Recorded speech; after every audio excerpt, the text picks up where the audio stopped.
Ladies and gentlemen, hello and welcome to this special meeting with our Algerian Foreign Minister, Mr. Ramtan Lamamra, in a special situation and a special meeting again. Sir Ramtan Lamamra, Foreign Minister of Algeria, welcome again with us. Thank you for having me. I appreciate your presence. You're welcome in always. Thanks. A pleasure. Mostly welcome. Now, directly moving forward, like already has been stated by my friend, situation in Africa is getting worse day by day.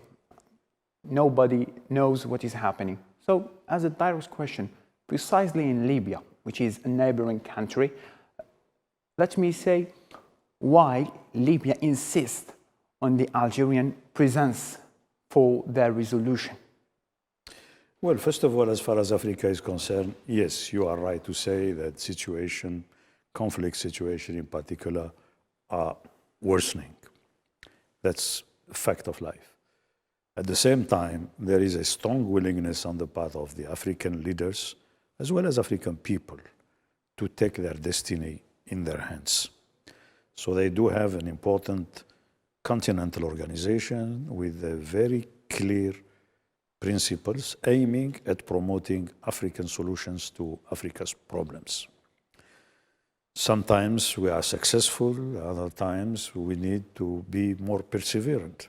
Situations are complex.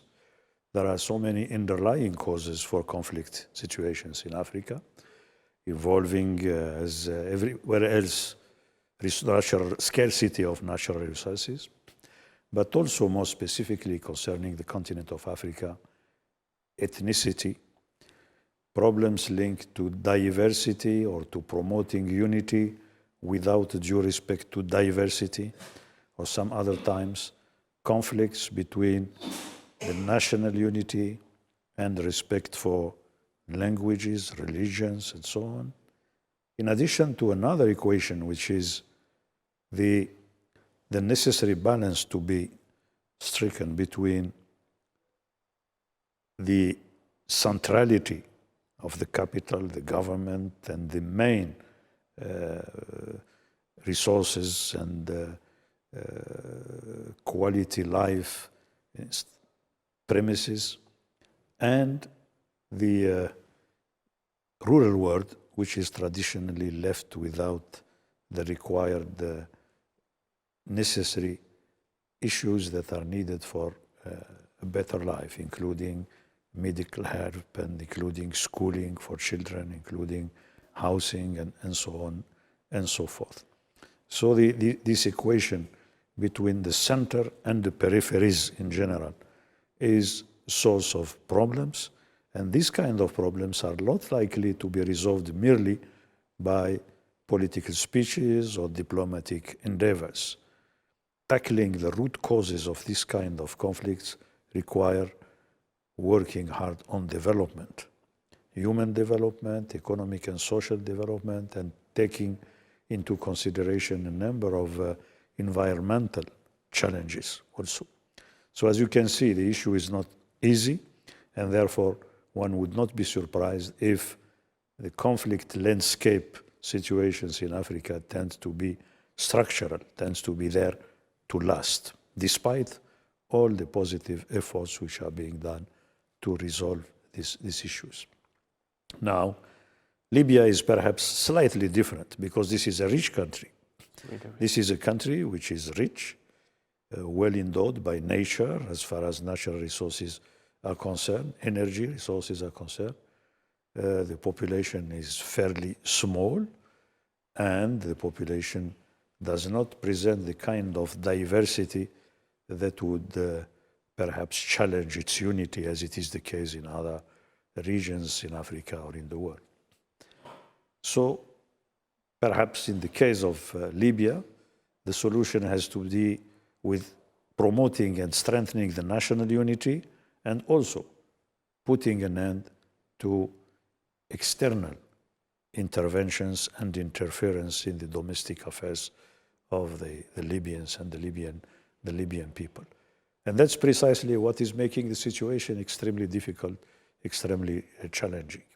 In that context, obviously, in the eyes of the Libyan people as well as internationally, Algeria appears as one of the very few countries that is dedicated to promoting the interest of the Libyan people without having its own domestic agenda. The only agenda that we have is the fact that indeed peace, stability, security in Libya helps the security, stability, and development of the entire region. Libyan people, brotherly people, who would be in peace with themselves, could be also an important factor for the overall stability and even unity of the region, the North African region or the continental region for that matter. So that's why I believe there are more and more people and leaders in Libya that believe that Algeria is key to restoring peace and stability in Libya, that Algeria is well-meaning, genuinely well-meaning, and also Algeria is well-equipped with experience, with wisdom, and also with resources to be put in the service of restoring peace, stability in Libya. Sorry to cut your train of thoughts, but in a couple of words, what is special about Algeria over other countries? Why they always look for Algeria to help them? Why Algeria? I think the record is there to speak for Algeria. Algeria has been helpful to so many countries to resolve their disputes peacefully. Algeria has been, if you take an example that was very famous and that should still remain very, very famous in international relations, Algeria was key to mediating the conflict between Iran and the United States in order to secure the release of the 52 diplomats held in their embassy in Tehran by students, Iranian students, revolutionary students. Those diplomats remained there in custody for not less than 444 days. Yeah. And the US government has tried a number of means to secure the release of their people in their embassy. All those means failed. And at the end of the process, at the end of the day, they felt, and rightly so, that Algeria could be instrumental in resolving the problem. So Algeria undertook a very complex and challenging mediation, which was indeed an adding value exercise to the theory and practice of international mediation for conflict resolving practices and approaches, and succeeded to get the release of the diplomats, the American diplomats, in a peaceful way, but with an agreement, a complex and very thoroughly thought and built agreement to resolve existing disputes between the two countries. So looking at the particular features of each one of those countries, both of them having confidence in Algeria in general terms, but also confidence in the quality, ability, expertise, and also in the sincerity of Algeria working hard to resolve a problem and to bring about peace between two important countries. That was something, and I believe that it deserves even books to be written about this, and by way of acknowledging this tremendous contribution of Algeria to peace and stability in the world. But in addition to that, Algeria has been, of course, working hard to bring together the former colonies of Portugal that negotiated independence here in Algiers. And Algeria was even instrumental in releasing the oil ministers of OPEC when they were taken hostage by terrorists in Vienna. And the resolution took place in Algeria when the aircraft that airlifted them around the world ultimately made a stopover in Algeria to have Algerian diplomacy help in securing the release of them. So this record in itself speaks volumes, and it encourages many well-meaning people to believe that indeed Algeria is a key actor in peaceful resolution of conflicts, and Algeria is offering, I must say, free of charge, what others would perhaps put as parts of calculations and perhaps some deals to be made to satisfy some vested interest. And that's what makes us special over others. I believe so. I believe so, and I think that we are being rewarded, at least emotionally, by the fact that we feel that we accomplish something that appears to be humanitarian duty when you give freedom to people who are deprived of it, when also you bring about peace and stability between countries, when you help the same people to overcome their difficulties and to build a better future for all.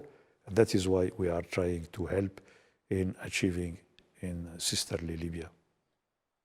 Mr. Minister, staying in Africa, the last and the recent events within the borders with Mauritania and the murders of the 3 civilians, don't you think that this attack will harm the trade with our borders, with our neighboring countries? As I said, Algeria stands for stability, for peace. Actually, Algeria exports peace, stability, and security to the neighboring countries. Neighboring countries know for a fact that Algeria will never expand territorially at their expense. Algeria will always abide by the respect of the principle of borders inherited when we became independent nations. So this is a big factor of confidence. When you look at confidence building between neighboring countries, the very fact that Algeria stands for the validity of this principle and fight for its implementation, stands for its implementation, you understand that that's the meaning of a country deeply committed to peace and stability, not only for itself, but also for the neighboring countries. What happened is a clear violation of international law. It's an act of aggression. It's an act of state terrorism, claiming that you can use sophisticated weapons in order to impede the free movement of traders, of goods, while at the same time claiming or pretending that they support the free trade throughout the continent of Africa. So that's clearly is something that is unacceptable. It's a manipulation of facts. It's something that is against the law, against the good practices, against good neighborly relations, and above all, it's an adventurous behavior which clearly goes in the wrong direction. Instead of contributing to build an atmosphere of peace in the region by abiding by the rules, this particular act is testimony to the fact that the Kingdom of Morocco authorities are currently moving in the wrong direction, and they are not making the right decisions for appeasing the situation and for giving the new special envoy of the United Nations little chance to achieve some progress in bringing together the Kingdom of Morocco and the Sahrawi Republic to try to build some understandings that would lead to a genuine ceasefire and a political solution through a referendum of self-determination. So it is a serious situation developing over there. It is an unfortunate situation, and as far as Algeria is concerned, as a law-abiding state, as a responsible state in the region, we are duty-bound to protect our own citizens and their goods and their resources, and we'll certainly do that under all circumstances. Mr. Minister, as a last question, moving out of the continent, do you think that's what has been already insisted by the President of the Republic, Abdelmajid Tebboune, saying that we need to be competitors with the other European countries, a partnership 50-50, a win-win business? Do you think it's quite easy to fulfill this requirement? It is not easy, but it's a question of political will. I think once you state such a political will and you strive to achieve it, and you work hard to achieve it, first, you gain the respect and consideration of your partners. They know that they cannot take you for granted.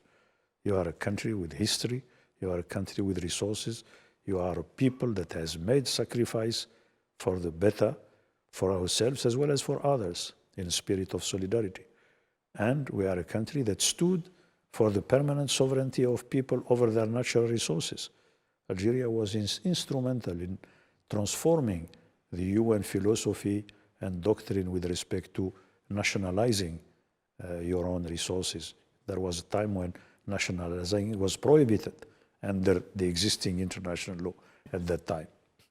But thanks to Algeria, thanks to what we have achieved domestically, internally, we succeeded to have that transformed into international law and customs. So what President Tebboune is saying is that Algeria is ready, is willing, and is also capable of building this kind of mutually satisfactory situation and cooperation and partnership, and that Algeria has what to share with the partners, and that partners which are genuinely committed to serve their own interests, genuine interests, should find Algeria to be a very serious partners on which they can rely, because Algeria always respects its commitments, and Algeria always is ready to discuss solutions to emerging problems in a spirit of partnership, in a constructive spirit, which makes of Algeria a country which is able of becoming a real partner of our European partners that you mentioned, but also beyond the Europeans. Algeria is willing to build strong relations with big partners such as China, Japan, India, Indonesia, and others. And recently we have focused with Italy. As well as, of course, relying heavily on the continental integration of Africa, which is very promising. Algeria, being a major gateway to Africa, is uniquely qualified to serve also to build bridges between Africa and Europe, Africa, Middle East, Africa and America, and so on and so forth. So we feel quite happy with the God-given serene and particular features that our country enjoys and that we use for a very good cause. That's the cause of international cooperation, international peace, international friendship. Inshallah, we will make it through, as you are saying. As last words, as you have already done with my friends, couple words to the board of the international channel, the Al-24, to conclude our meeting. In English, of course. I think it was missing. We needed to have such a channel. We are quite happy to have it now. I think it's something that would help Algeria to convey its message to the rest of the world and to allow the rest of the world to understand that more often than not, they share this message from Algeria, and this kind of bridge, virtual bridge, serves ultimately the cause of humanity getting together for the best that they can offer to all the people of the world. Thank you so much. We appreciate your meeting. It's such a pleasure. Thank you very much. We are highly honored to have you with us. All the best. Thank you. To this end, ladies and gentlemen, thank you so much for being with us. Inshallah, we will make something better in the coming future.